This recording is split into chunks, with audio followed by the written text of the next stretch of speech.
안녕하세요. 더텍스의 김선명 세무사입니다. 오랜만에 뵙는데요. 오늘은 2023년 개정세법 중에 금융투자소득과세 개정에 대해서 말씀드리도록 하겠습니다. 가장 큰 주제는 이 금융투자소득과세가 가상화폐 과세와 더불어 2년 유예돼서 내년 시행하려고 했던 것을 2025년도부터 시행하는 것으로 변경되었다. 이런 내용이 되겠습니다. 어떠한 내용들이 있는지 하나하나씩 살펴보도록 하겠습니다. 일단 금융투자소득 과세는요, 아시다시피 소득세법상 보시게 되면 그 제87조의 2부터 87조의 27까지로 해서 새로이 세법을 만들어서 내년부터 시행할 예정이었습니다. 그런데 이 부분이 이제 유예가 되면서 이 전체 조항이 유예가 됐느냐, 아니면 일부만 유예되느냐. 특히나 우리 그 87조의 1.3을 보게 되면 필요경비 계산 특례에 어떤 내용이 있냐면 배우자 등 증여자산의 2월 과세라는 내용이 들어가 있습니다. 아시는 분은 아시겠지만 부동산 같은 경우 배우자 등에게 증여를 통해서 증여한 이후 5년 이내에 양도를 하게 되면 취득가액이 증여재산가액이냐 아니면 당초 증여자의 취득가액이냐, 그래서 둘 중 계산했을 때 세액이 큰 금액으로 하게 되는 내용입니다. 근데 이전에는 부동산에 대해서만 있었고 주식에는 없었지만 금융투자소득세를 도입하면서 이 주식에 대해서도 똑같은 이월과세 적용이 되는데, 단지 부동산과 틀린 점이 있다면 5년 이내지만 부동산은, 주식은 1년 이내, 이게 좀 약간의 차이가 있죠.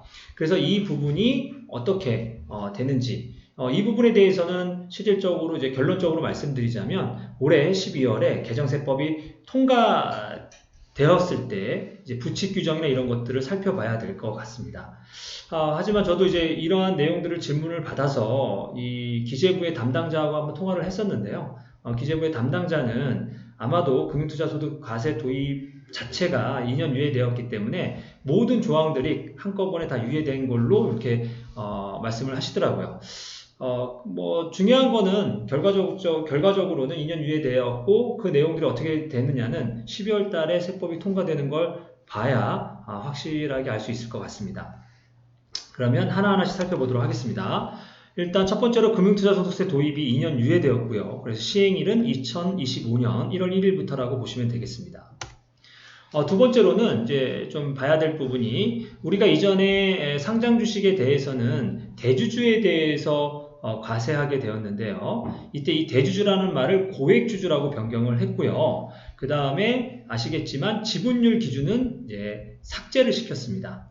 그리고 보유금액이 대주주 같은 경우는 10억 이상인데 이제 100억 이상으로 바뀌었죠. 그렇기 때문에 이제 대주주가 아니라 고액주주는 기준 금액이 10억이 아니라 100억이다. 그리고 대주주란 말을 쓰지 않았고요. 또 하나 중요한 이제 변경 내용은, 이전에는 본인의 이제 보유하고 있는 주식뿐만 아니라 이 본인과 특수관계에 있는 기타 주주들의 주식을 다 합산해가지고 이 대주주를 판정했었지만, 새로운 개정세법에서는 본인만 갖고 있는 보유 지분에 대해서만 판단을 하게 된다. 이거는 이제 이전서부터 논란이 많이 있었죠. 왜 그러냐면, 내가 만약에 삼성전자 주식을 갖고 있는데 내가 이걸 팔았을 때 대주주 여부를 판정하기 위해서는 내 친인척, 즉 특수관계에 있는 사람들의 보유 주식까지도 확인을 해야 된다는 얘기입니다. 근데 요즘 세상에 자기의 자산을 아무리 가까운 친인척, 가족끼리라도 내 보유 자산을 공개하지 않잖아요. 그러니까 현실과 맞지 않기 때문에 이제 주식과 관련한 이제 과세는 본인 기준으로만 하겠다. 이 부분은 상당히 좀 괜찮은 개정인 것 같습니다. 이러한 내용이 이제 개정된 내용이고요. 그래서 정리를 해보자면, 이전에 대주주라는 명칭을 고액주주로 변경을 했고요. 지분율 요건은 삭제가 됐고, 그 다음에 보유금액도 10억이 아니라 100억 원 이상으로 이제 기준을 완화했죠. 그 다음에 고액주주 판단을 할 때에는 친인척, 즉 특수관계가 있는 기타 주주를 합산하는 것은 제외를 시켰다라는 내용이 개정됐습니다. 아시다시피 이 고액주주 판정할 때 왜 본인 지분으로 인별 기준으로 변경했느냐. 아까도 말씀드렸지만 현실과 맞지 않다라는 얘기예요. 내가 주식을 하나 팔기 위해서 내 친인척들 자산까지도 확인을 해야 된다라는 건 이건 너무 과도한 조건이다라는 그 현실에 좀 맞지 않는 과도한 조건이라는 아주 많은 이제 의견이 있어서 그런 부분들은 이제 바꿔 나가는 게 맞다. 이거는 아까도 말씀드렸지만 이거는 어떻게 보면 현실에 맞는 게 아닌가라는 생각이 듭니다. 그 다음에 제가 아까도 말씀드렸지만 이 필요경비 계산 특례를 보시게 되면 증여 후 양도소득세 2월과세인데 부동산 같은 경우는 이미 있었기 때문에 우리가 이제 이거를 절세 방법으로 많이 쓰는 방법입니다. 즉 무슨 말이냐면 내가 갖고 있는 보유 주식을 현재 시장 가치로, 현재의 시가로 내 배우자한테 증여를 하게 되면 그 증여재산가액이 곧 배우자의 취득가가 되겠죠. 그렇게 되면 우리가 배우자 증여공제를 통해서 증여세도 내지 않고 그 다음에 증여세 내지 않고서 취득가액을 높인 다음에 그 이후에 증여를 양도하게 되면 양도소득세는 당연히 양도차익이 없기 때문에 양도세도 없는 그러한 절세 방법이 있었습니다.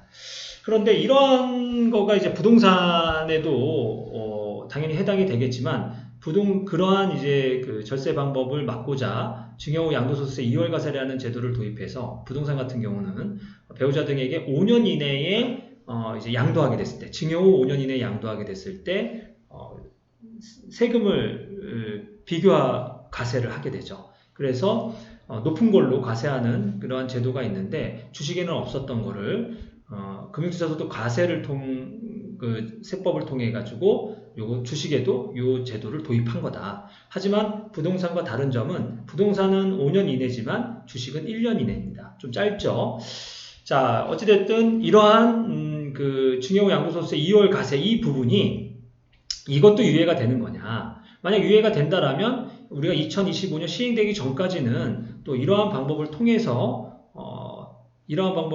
세금을 절세할 수가 있겠지만 만약에 이번에 세법이 통과되면서 이러한 필요경비 계산 특례는 부칙 규정으로 2023년도부터 적용하겠다. 이렇게 된다면 당연히 이 또한 내년부터 바로 적용이 될 겁니다. 그래서 제가 결론적으로 말씀드리면 금융투자소득과세 2년 유예되면 결과적으로 현재 기재부의 입장은 전체 금융투자소득 과세와 관련된 법령이 유예되는 걸로 보고 있지만 이러한 특별한 법령들이 예외가 될 수 있는 것도 예상을 하셔야 된다. 그래서 12월 달에 세법이 통과가 되면 그때 또 부칙을 다시 한번 확인하셔서 이게 적용이 되는지 아니면 2년이 유예가 되는지를 판단하셔야 될 거로 보여집니다.